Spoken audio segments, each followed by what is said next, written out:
Hi అండి. ఈరోజు అయితే మేము పుదీనా పచ్చడి అయితే చేసుకుంటున్నాము. పచ్చడి కోసం అయితే 3 కట్టలు పుదీనా కట్టలు అయితే తెచ్చాను.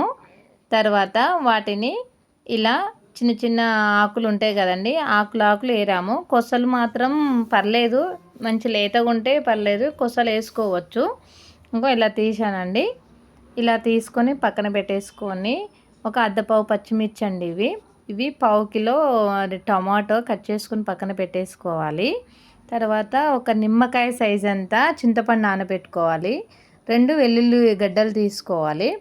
తర్వాత 2 గుప్పిళ్ళన్నీ పల్లీలు, ఇవి స్టవ్ మీద దోరగా వేయించుకోవాలి. ఇలా వేయించుకుని పక్కన పెట్టుకున్నాక అదే కళాయిలో ఈ పచ్చిమిర్చి కూడా కొంచెం ఆయిల్ వేసుకొని కొంచెం మంచి ఫ్రై చేయాలి. ఫ్రై చేసి అవి కూడా పక్కన పెట్టేసుకొని అదే కళాయిలో ఈ టమాటో ముక్కలు కూడా వేసుకోవాలి. కొన్ని నువ్వులు వేసామండి. తర్వాత ఒక 2 స్పూన్ల ఉప్పు వేసాము. 2 స్పూన్ల ఉప్పు తర్వాత 1 స్పూను పసుపు వేసుకోవాలి. పసుపు వేసుకొని అది కలుపుకోవాలి. మంచిగా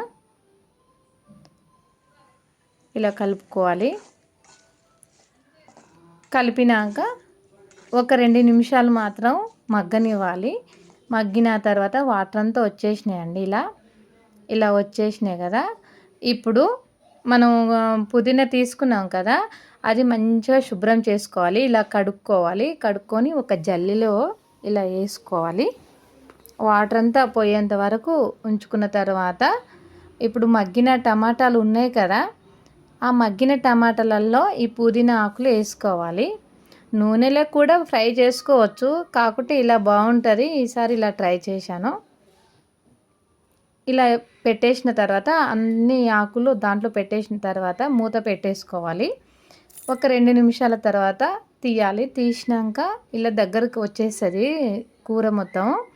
పుదీనా ఇలా ఉడికిపోయి ఇట్లా ఉంటుంది కదా, మంచిగా కలుపుకొని మంచిగా ఉడికించుకోవాలి. ఇంకా తర్వాత 1 స్పూన్ అంతా ఆయిల్ వేసుకోవాలి.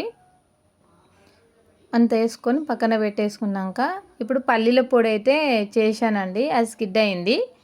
అయితే ఆ పల్లీల పొడిలోనే అందులోనే పచ్చిమిర్చి వేంపుకున్నవి, వెల్లుల్లి రెబ్బలు ఒక 10 గల్ల, దాంట్లోనే ఒక సరిపోయేంత ఉప్పు, మనం ఎంత తింటామో అంత ఉప్పు వేసుకొని మిక్సీ పట్టుకోవాలి.